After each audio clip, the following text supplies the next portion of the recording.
Over 60 men were killed in the worst special operations disaster in modern history. Residents of Coronado, California were shocked by the brutal murder of Lauren Reece and her 3-year-old daughter. Navy SEAL Lieutenant Commander James Reece survived the ambush but is under investigation.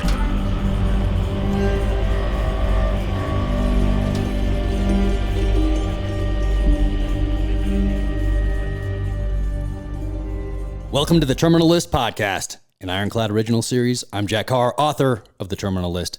On each episode, we break down a different episode of the Amazon Prime video series starring Chris Pratt. On today's episode, we are looking at Encoding, episode 2 in the Terminal List series. I am joined by David DiGilio, the showrunner for the Terminal List, has been by my side throughout this entire project, or I should say I've been by his side. It's been such a pleasure bringing this thing to life. Also joined by Jared Shaw, the person who is responsible for making this a reality. Without Jared giving that book to Chris, this would not be happening. We would not be on this podcast. We would not have filmed this series during the height of COVID, giving 300 some odd people jobs in LA at a very uncertain time. It's crazy how all this came together. And if you're just joining us for this episode, go back to episode 1 and you can hear about all the origins and how all this came to be. But this is also brought to us by Kansas City Cattle Company, which is veteran owned and operated. So that is just a very appropriate sponsor for this podcast because we had so many veterans involved at every level of this production. So such a cool thing. So thank you guys for taking the time. And absolutely. I want to talk about the director, how we got Ellen, and then the title of this episode, Encoding. Dave, was Encoding on there from the beginning? I forget if it was on the original scripts for episode 2 or where that came from. Yeah, we always like to, when we're building a series, just find some thematic for the episode titles. It's, people don't really use them that much in the world of TV. So you kind of look for a through line for the whole season. And these are the different stages of memory. That's what these are. And they all relate to the memory process, what's going in our brains as we experience something and then internalize it and then hold on to it for future reference. And so encoding is, that moment after some shock event as your brain starts to process what's just happened, and felt very apt for episode 2 after the event, especially at the end of episode 1. And then Ellen Kuras came to us. She's an incredible director. She's a former director of photography, incredible woman who has worked in cinema and then stepped over into TV. So she really fit our kind of Cinevision ethos in a great way. And I had pursued her really on every show I've worked on. And finally with this one, and as big as it is, she was pumped. She was fired up. And she's so great. And one of the best days, I think, on set was actually getting to introduce Ellen to Antoine and seeing how they hit it off, because they have so many mutual acquaintances from the film world. And Antoine, people don't know this, but during COVID, he kind of had this incredible directing van. And it was a great way for him to have access to all the camera feeds. He had a microphone to set. He would come out when he needed to, but also to, stay safe in our crazy, COVID world that we had on set. And Ellen coming into the van, and I kind of was, sitting on the edge of this conversation and just listening to two pros talk about the past and the present here, and what makes the show special and the visual language of the show, and realizing we're going to be in great hands as we make this incredibly difficult pass off of 101 into 102. It's one of the trickiest parts of making a show. The pilot, you're given more time, more money, and then you have to keep everybody on their toes as you go into episode 2 on a much tighter schedule. Oftentimes it's harder to prep because you're in the middle of shooting an episode while you're prepping the next episode. And Ellen was remarkable. It crushed it for us.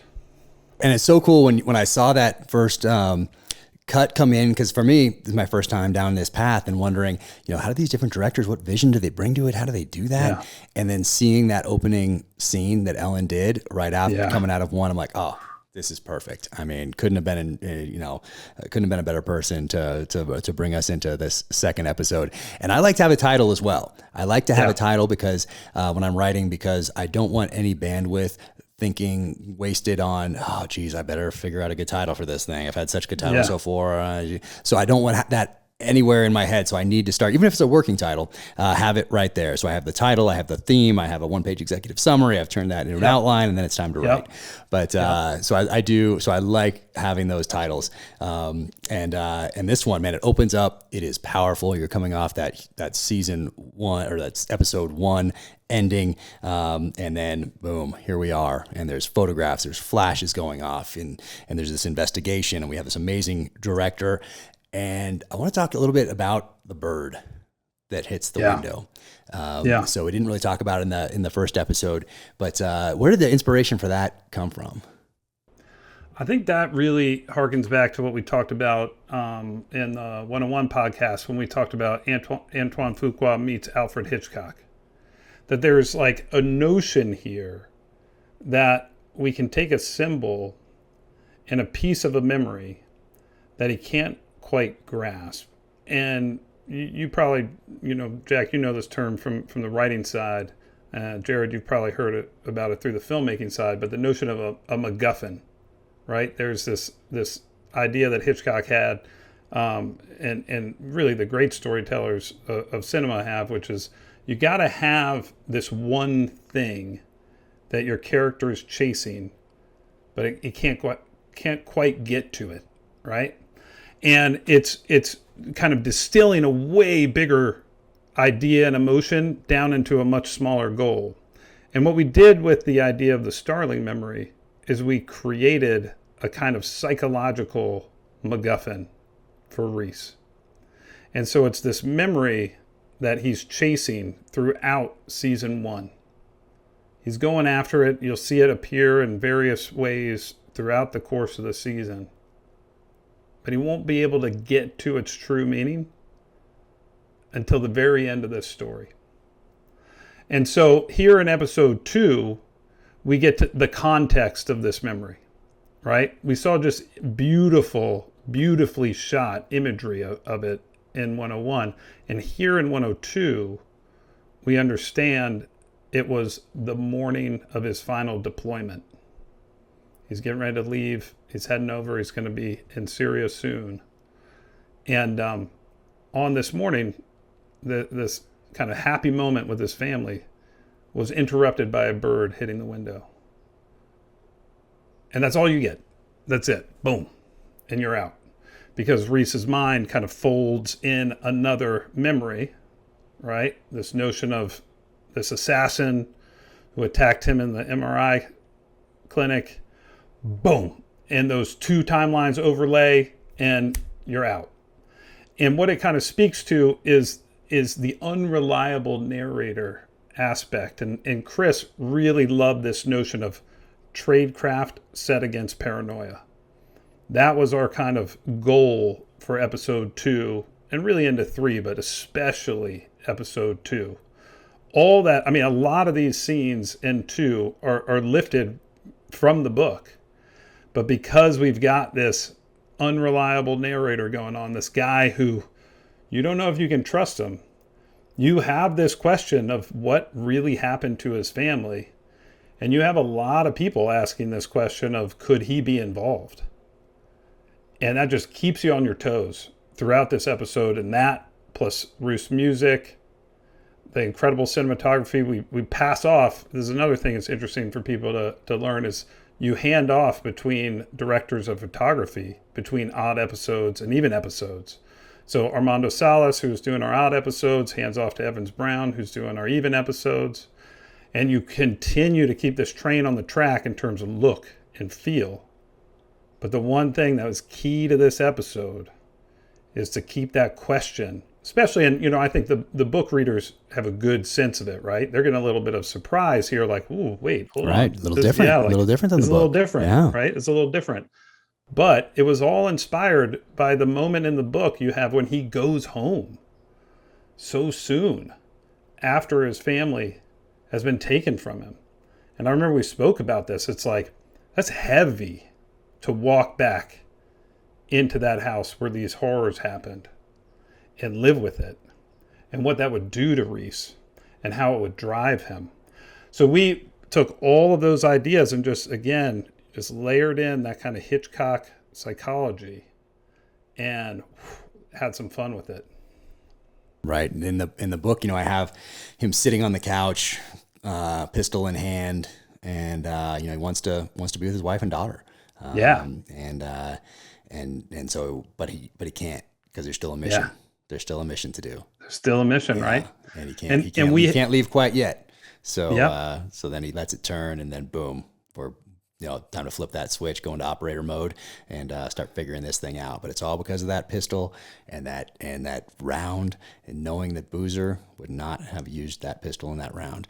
And he has these feelings, of course, but then we're in it, and man, I just love the music that this one starts with. Ooh. It stands out to me. And I haven't watched it in a little bit, in a week or so. But that music stands out. Just how it starts, and we're into something pretty special here. And this is eerie at the same time. You have that you have this psychological element that the music plays to, and it's just man, it is fascinating. And Jared, as you're going through this, and we're coming off funerals of Reece's teammates, and now we're into funeral of wife and daughter. Man, what was it like working through all that, having been to, funerals like we all have? Yeah, man, there was no lack of hitting the emotional tones, when going through this. I mean, on the day when this was being done, I mean, it was, of course, we're talking about first episode, having the funerals for the platoon, and then Lauren and Lucy. That's a whole different dynamic when you start having those funerals, and you see, and then once again you just see Chris and the way he drops into that, and there's moments where I'd be watching it and I would forget that I'm watching a scene happening. And to me, that's one thing. When I had those moments, I knew we were striking gold. I knew we were seeing what we needed to be seeing, and those moments happened throughout the entire season. I'll hit on them later as we talk, but that was one of those moments, that Lauren and Lucy, funeral, where you're like, oh man, this is heavy. This is it. So it was good. Yeah. Good. And we were introduced to Josh Holder in episode 1. But we're going to reintroduce to him again here. And then we have the funeral scene, and we're introduced to Marco. And I love when people make comments on social media or whatever, because that's what people can do these days. And they're like, oh, it must be nice to have a friend like Marco. And in my head, I'm thinking, it is. Marco's inspired by a real person. I love it. And who's very similar to the Marco in the book and in the series as well. So it's really cool for me to see that character brought to life, especially because you guys, I don't think we really ever talked about it more than what I just mentioned now, but to see how he's brought to life on screen, it's really cool for me to see that. But when I see people say that, about the book or whatever, I'm sure they'll probably say it about the series as well. He's fairly closely related to an actual Marco that's out there somewhere. So that character, that was powerful too. I love that relationship between Reece and Marco. Absolutely. I think, one thing that you do so well in the book is Reece loses his team, he loses his family, but he has that surrogate family, right? And that was something we, really worked on in the casting of these 3 key characters, right? Marco del Toro, Ben Edwards, and Liz Riley. And you meet all three of them at the start of this episode, and as they're sitting around the campfire, I think you see very quickly this kind of genuine warmth and connection. And Marco Rodriguez, Tyner Rushing, like we've talked about Taylor Kitsch, man, especially I remember Tyner just crushing it, Jared, in her audition. She's amazing. Oh, yeah. And she was somebody we had to fight for because, we're working and casting, a ton of huge name actors as we're moving through this. Tyner, she's had an amazing year, but, we cast her over a year ago, right? Mm-hmm. Before these things have dropped. And she's genuine. She's authentic. She's She's so from the good. South. So good. And there was nothing put on about that performance. I mean, I remember her first call. She Yeah. called me, and we talked for a long time. And we're friends now. And I remember that call. I mean, she was so serious. She wanted to know backstory, military stuff, just like picking my brain about all these different things to create this character and become Liz Riley. And she did it, knocked it out of the park. There are huge things ahead for her because, what a special person. To include taking flying lessons. She took flying lessons. Yeah. She took flying lessons to become Liz, to Well, that makes sense because when you see her in that plane, when you see her just close a hatch and close the, it's like, whoa, how did she learn to do that? That looks real. Guess because it was, or closing the doors or whatever she's doing on that plane looks so real. I mean, I don't really know what I'm talking about in planes, but it certainly looks real to me. Like she sells it. Yeah. And I guess taking flying lessons will do it. fully committed. Gosh, that's incredible. Yeah, I love what Marco does. Could not have been cast better.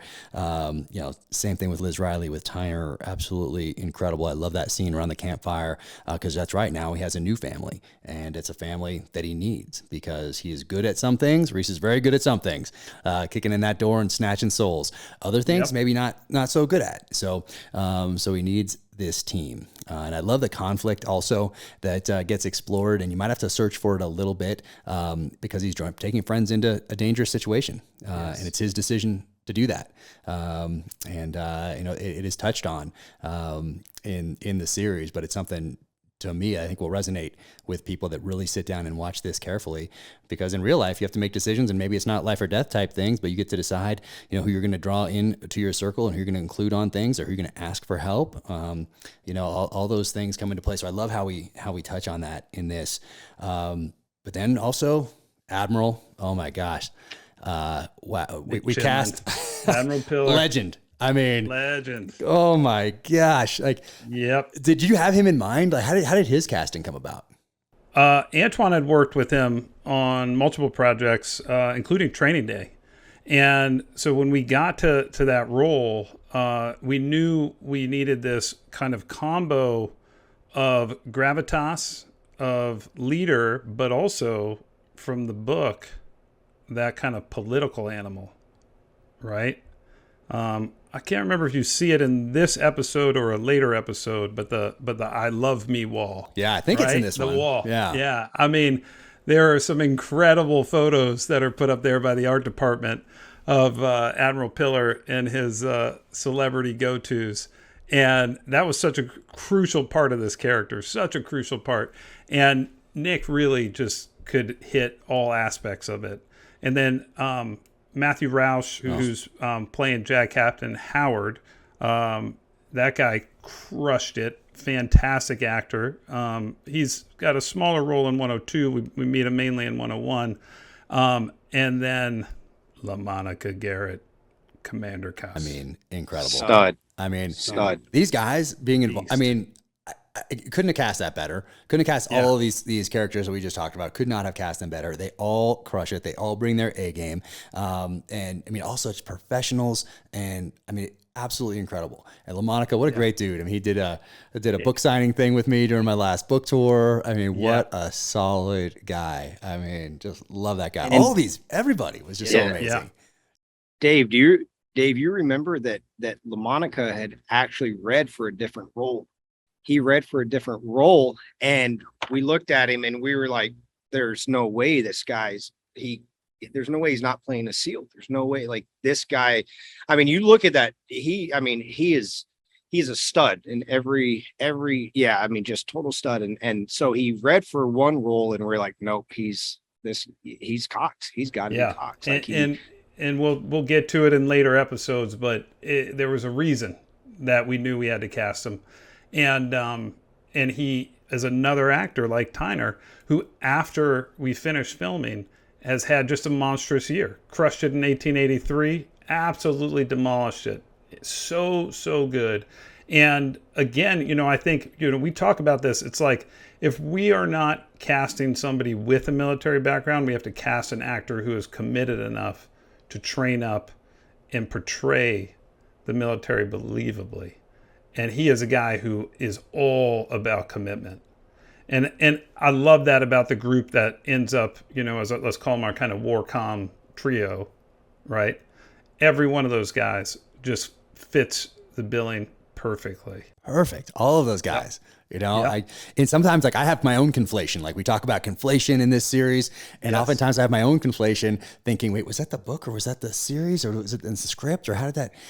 And one of Commander Cox is one of those guys who is he's in the book, but not like he is in the series. And so, for people that are expecting it to be exactly the same, it's not. But I love how it builds upon the foundation of the novel. And I love how there will be surprises for people that have an open enough mind to not be like, oh, not exactly the same, I hate it.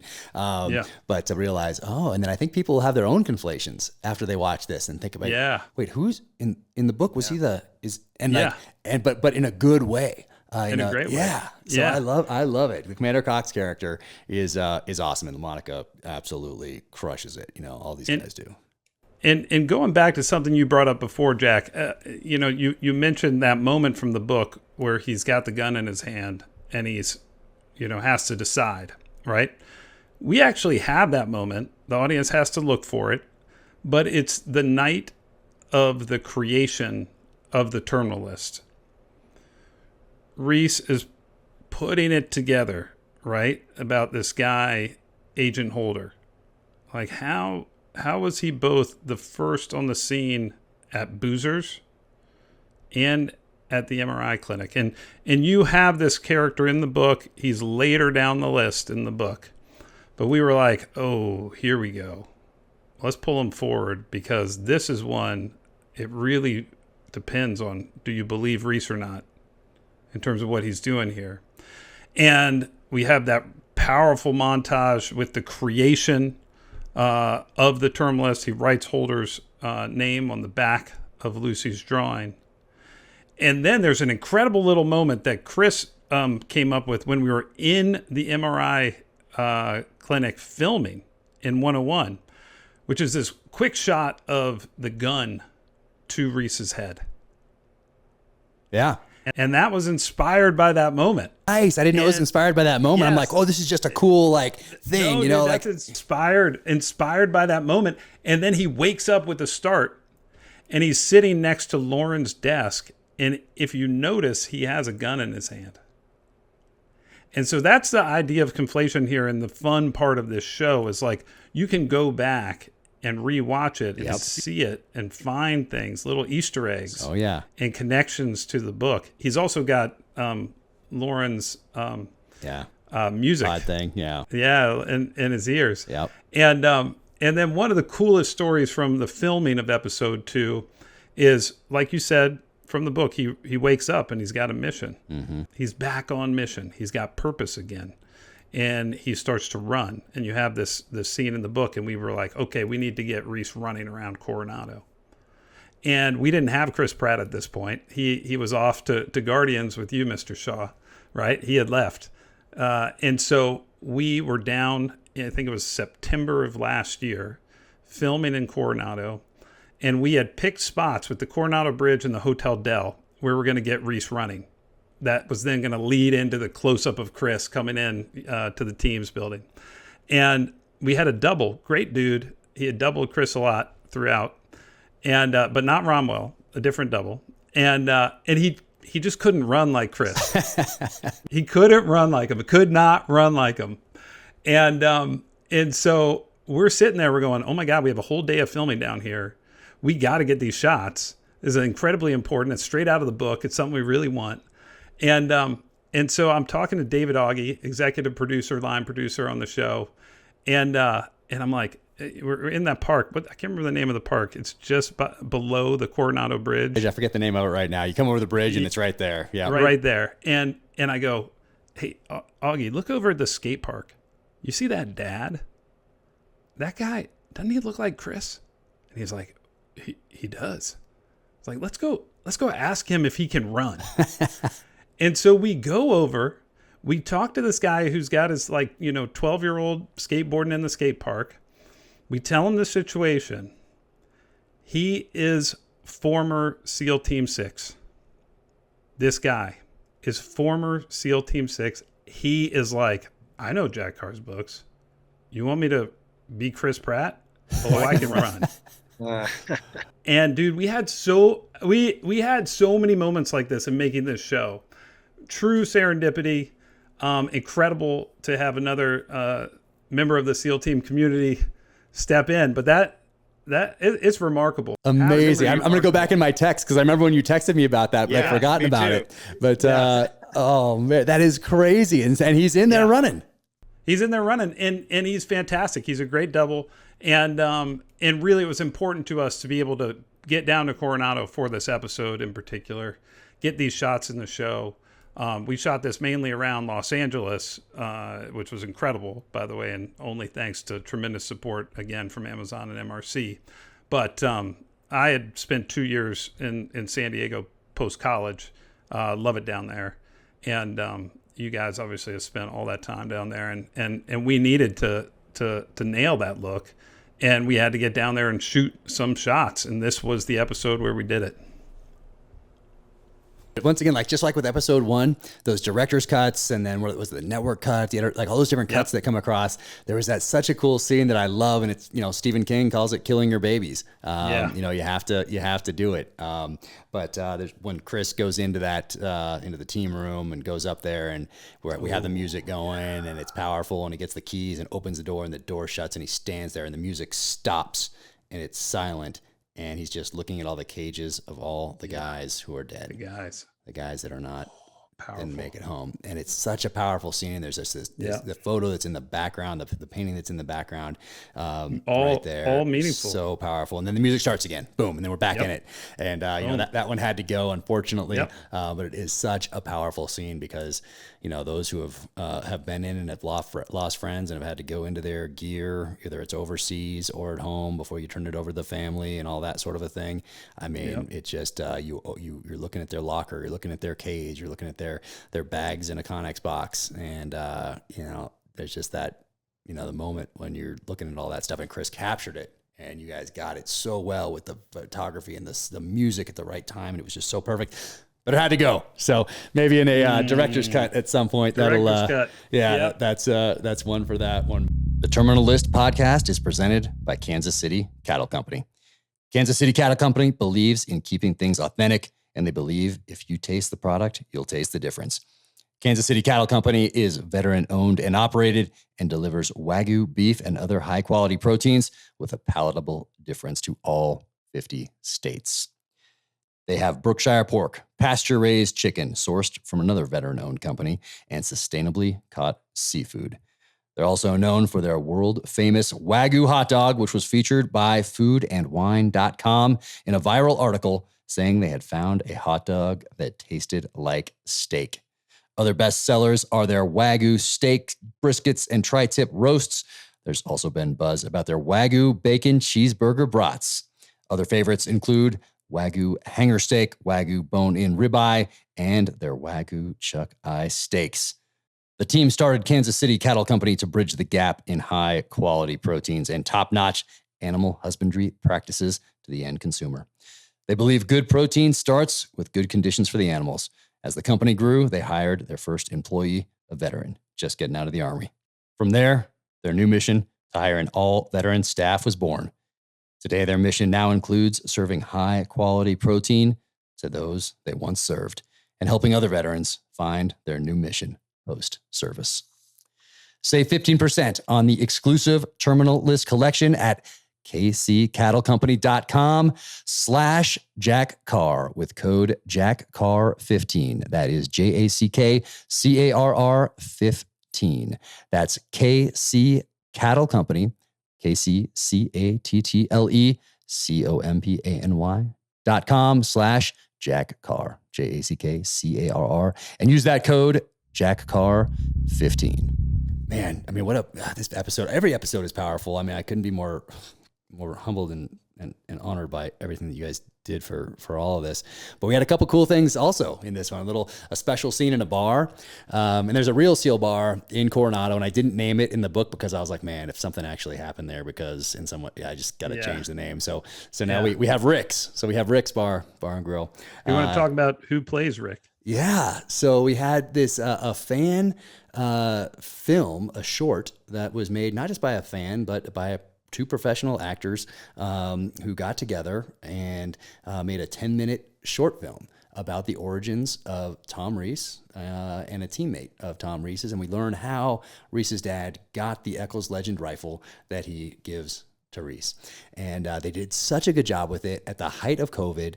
They just wanted to do this thing. There was something that inspired them to get to do that. Tim Abel is the other actor that comes on board, who's an amazing guy, former Army Ranger, was in a really cool show that Jerry Bruckheimer did back in the late 90s called Soldier of Fortune, kind of bringing some movie elements to television. And those guys got together and put together a cast and crew that was almost all veterans and filmed this 10-minute short called Fathers and Sons.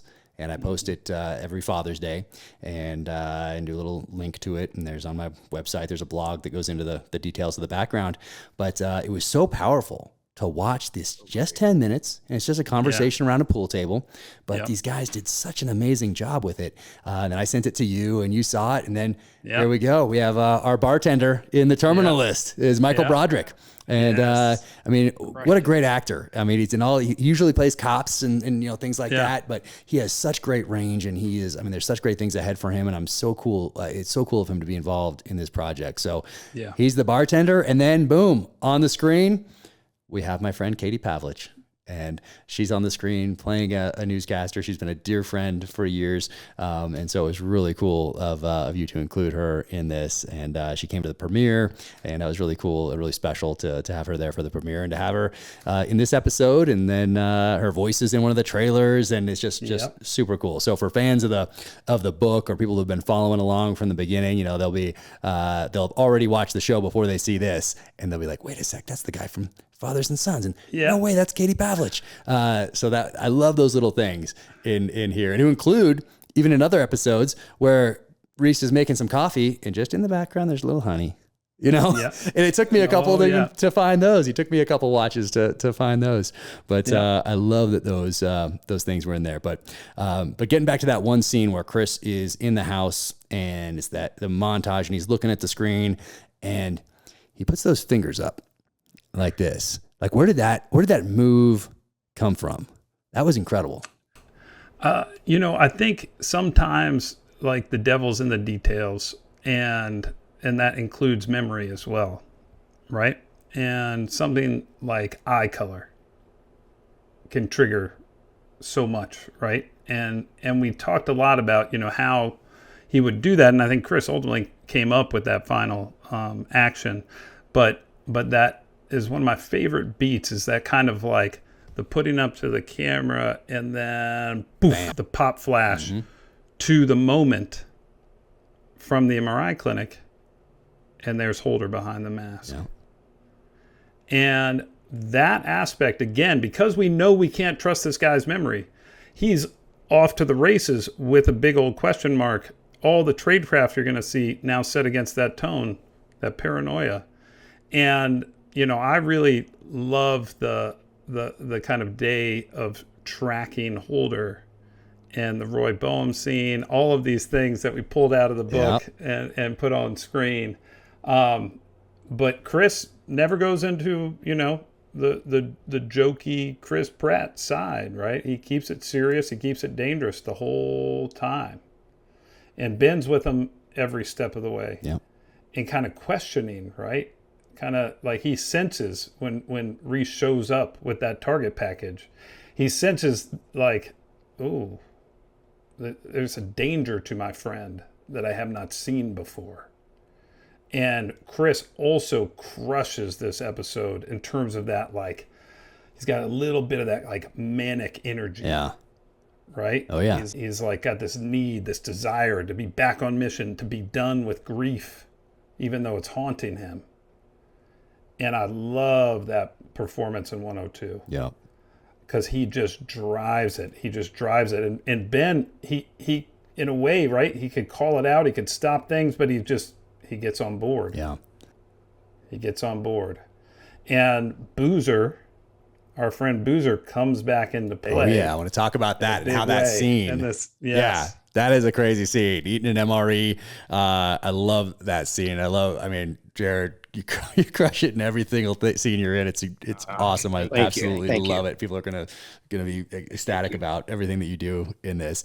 But there's a line that Ben has when he's going through that target package. You know, there's a few little lines here, and Ben provides a little bit of that humanization type of an element to this group, because you do have that overseas. You know, you have people joking and saying things and going through that target package, and he's like, drinks light beer. That is suspect. You know, there's like, someone would really say that. Like one of us would 100% see that and be like, yeah, guilty. Like all of that. There's so many great lines like that stand out to me.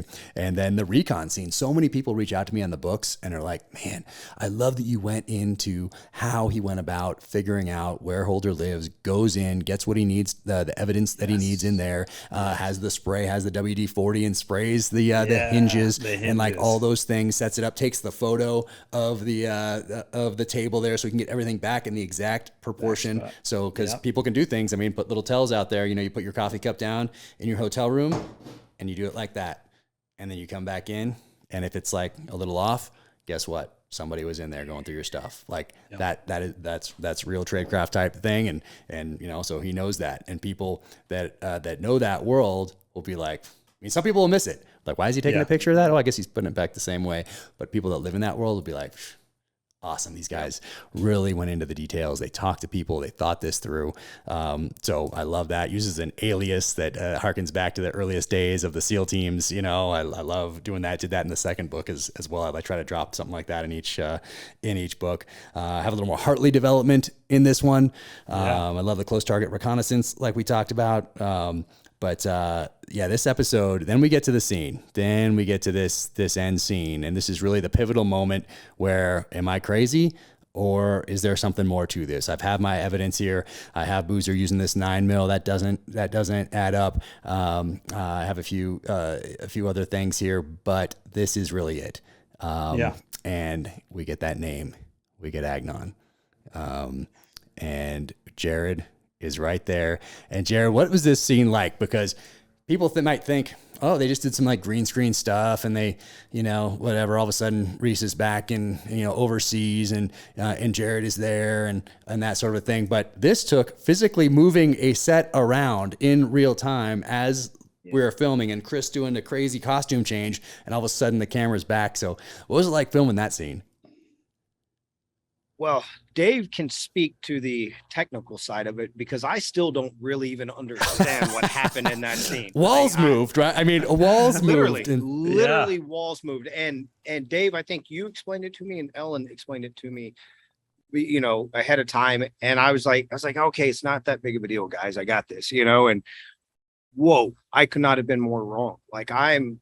When this starts happening, it was like the room exploded, like the camera's on Chris, and then it comes back and it's on me, and I'm in the moment, talking to Chris, or supposed to be talking to Chris. And I see these, literally the walls being pulled out behind, cameras on me. So everything's going on behind the camera, and I'm trying to stay in it and stay in this moment. And in my mind, I'm like, I cannot believe this is happening right now. This is, and Ellen is, when she takes the camera over, she holds on the wall, and this, Dave, this is where you can explain everything that's going on in this moment. She holds on the wall, and doesn't move it.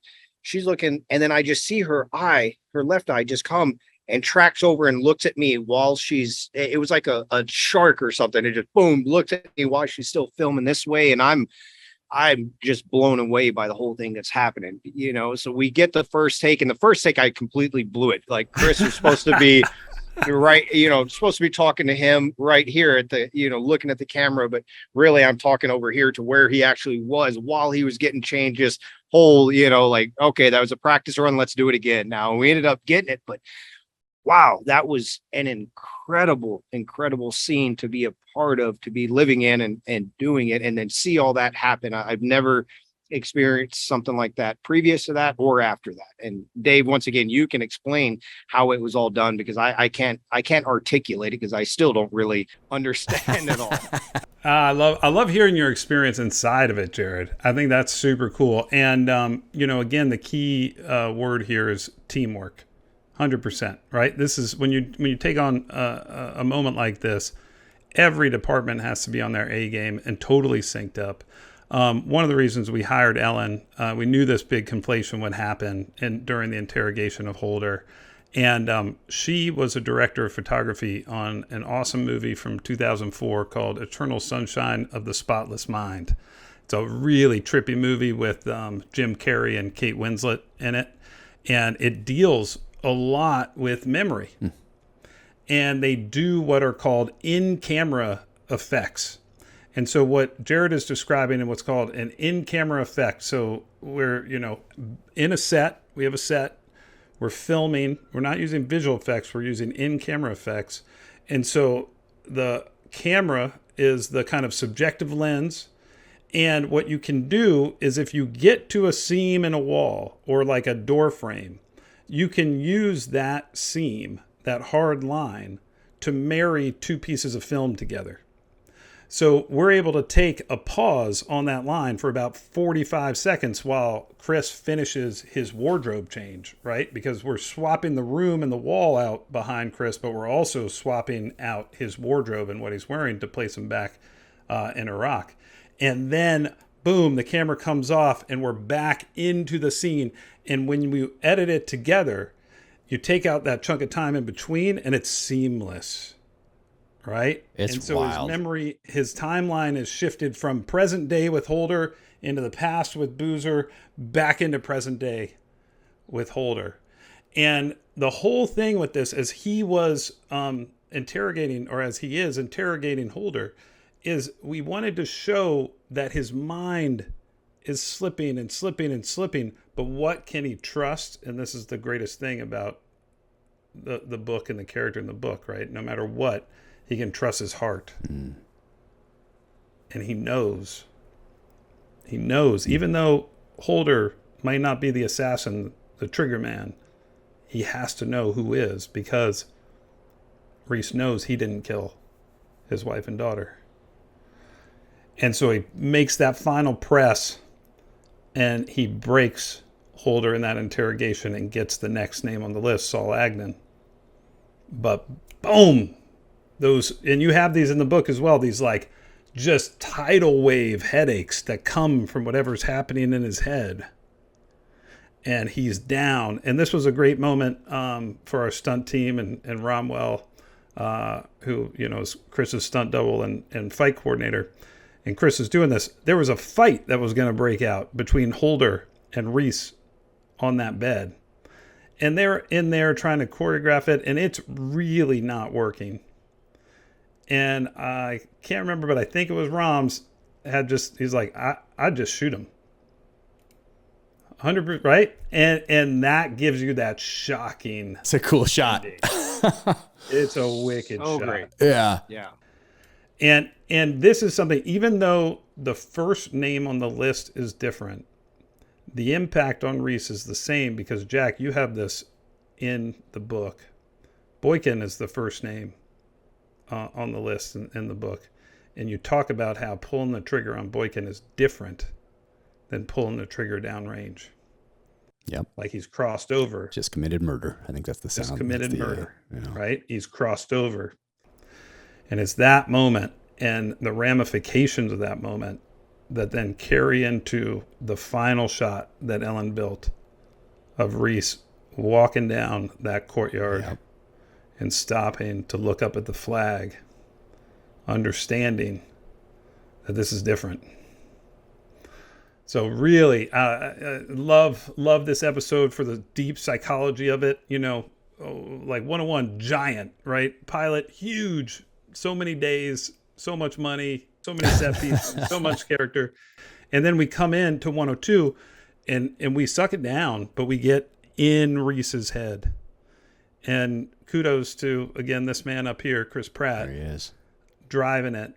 I love that we get to open up the relationship more with Katie Burnett, the scene between them in the backyard where they kind of strike the uneasy alliance, all the tradecraft of the phone. Tradecraft, yeah. Yeah, and that's a tough one because tradecraft like that, when you're talking about technology, evolves so quickly these days. So quickly, it's like, but at the time when I went to write that, I reached out to people in that world and gave them the scenario and said, hey, what would you do? How would you do it? Yeah. And then those guys let me know, and then I wrote that into the novel, and I think you guys captured it so well in that. That's a hat tip to Max Adams, who was always talking to his boys on that side of things. Nice. to nail down that language. But yeah, it encapsulates, I think, what Chris was so excited to play. Yeah. That notion of a guy who cannot trust his memory, but he can trust his heart. I struggled with that line briefly in the book, Just Committed Murder, because I was like, okay, opening, I have a protagonist, and I'm calling him a murderer in the first couple pages. I was like, I'm going with it, not holding back. So, and that really set the tone for everything. But also in this episode, Jared got to eat an MRE. Did you take a bite of that thing, or did you you fake it? Was there something good in there? Did you replace it with something really good for Hollywood? Funny you ask that. Excuse me. I don't know the answer.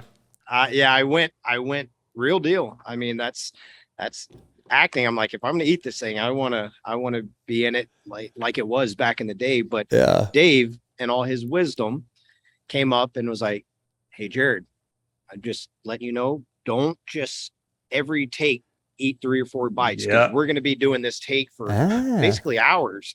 And so that saved me and probably the rest of the crew and everybody. What would have been the ramifications had I been eating 5-6 MREs worth of I think it's a lasagna or something like that. Like, that wouldn't have been good. So Dave saved me on that one. Nice work. Yeah. No, it's perfect. I love it. And everybody who has ever eaten an MRE will just be, it'll bring them back, I love it. Yep. And then in this one also, so we have a 1911. So in the book, I had to figure that out too. And I love that, that level of detail that you went to. And we have a Kimber 1911 in this case. So where did that one come from? Oh, we should give a big hat tip right now to Gary Tours, Mike Panovix, our incredible props department and weapons masters. Really spared no expense to make sure we had the authentic version of every weapon, and the gun safety on set was second to none. People ask me about that all the time because of events that have happened since. And for me, I was watching, because this is my first time, obviously, come from the background in which I do. So I'm very curious about these things. Yeah. And I'm watching and I'm seeing Mike there, Panovix, who also is former Marine and Land Cruiser enthusiast. He has an awesome 80 series, which is in the background of one of the scenes, by the way, in the show. In this episode. And he's awesome. So it's a black 80 series for the Land Cruiser fans out there. But to see him wait, Chris is there. They're touching up some blood or whatever they're doing on Chris. He's talking to the director maybe, and there's Mike waiting. It's not like he's like, hey, Chris, here you go, as he's talking to somebody else. Nope. He is right there waiting. When Chris is done, here we go. Boom. Here's the weapon. Here's the condition. Here's the blank. Boom. Chris checks it, personally. Yes. Boom, boom. And I was like, man, these guys are on it. And I learned all about the different types of blanks for how far you have to be and all that stuff. What a professional crew. Absolutely incredible. Incredible. And again, huge hat tip on that Kimber. And then little hat tip to Jared Shaw as well. The what is that wrapped in when Ben hands it to Reese? Do you remember? I'm blanking on it. It's a Texas flag. Oh, that's right. Yeah. Got to. You got to have that. Yep. Yep. No, it was, I love that moment, because Ben could have let it end right there, right? And Ben gets that information about Holder pulling those prints before the murders. And that's enough, right? Yeah. Right? That's enough. And Ben hands that. It's a little devil on his shoulder, right? Which is something I think the novel does so well. Ben's kind of that little devil on his shoulder. And then we go into that final run and boom. Love it. And Ben given Reece the pistol, is kind of equivalent. Like when we're stacking a door, getting ready to make entry, the number 2 guy giving the number 1 guy the squeeze of like, take it. Like that was the same way of Ben saying like, all right, buddy, you're not crazy. You're right. Boom. Here you go. Like, here's the information you need. Here's Boozer's pistol, go to work. It's time, so I love that. I love how that whole thing played out. It's just very well done. Man, so cool. And we can't finish this episode without talking about War Pigs. Ozzy. Yes. Oh man. Dude. I mean, perfect. And the first time I heard that in association with the show, because in my mind, as I'm writing the book, I'm thinking about Man Comes Around. And I'm thinking about Johnny Cash. And in my original book, Jared, I'm not sure if you have that one or not. I forget if it made it into the galley and just didn't make it into the actual one, because apparently it's expensive to option for a publisher to get a song from an estate like Johnny Cash. So I had different stanzas of the Johnny Cash song throughout from right before the prologue, before part 1, part 2, part 3, and the epilogue. And that was kind of the song that I had. That was the theme of the novel that I listened to. And of course, when it came time to publish, the only thing I could use was there's a man going around taking names. Because Johnny Cash got that from somebody else, an unknown author in the 1800s. So he didn't have that as part of the estate, intellectual property or whatever it's called. So I could use that. So that framed the novel for me, because I couldn't use the other stanzas from the Johnny Cash song. But we saw, and we were filming episode 3, I think, or right before episode 3, or during episode 3, where this, it was just for cast and crew, so it wasn't an official trailer, but it was the like a trailer up to that point to show Amazon, I think, what we've been up to fire everybody up, and bam, War Pigs is in this thing. And I'm like, oh my gosh, this is absolutely incredible. This is perfect. Where did that come from? So, another place where we can hit on different members of the team who make this. So post-production, it's a massive effort, right? And a lot of us, or a lot of the crew will finish up when we wrap production, but then the showrunner and producers will move into post-production. And in post-production, you have your editors, you have your visual effects, you have your music, you have your sound, you have your color correction, these aspects that really finalize and finish off and polish up the product. The music supervisor, huge part in the show. Kevin Edelman is our music supervisor. And when you get into these scenes, he'll present different options to the editor. Here we have Scott Turner crushing it. And then the editor will cut those songs in. And as soon as we heard War Pigs, we're like, ooh, because this is Ben's sound, right? We're living in Ben's world here. We're in his apartment as they are sifting through this data and intelligence pulled off of Holder's computer.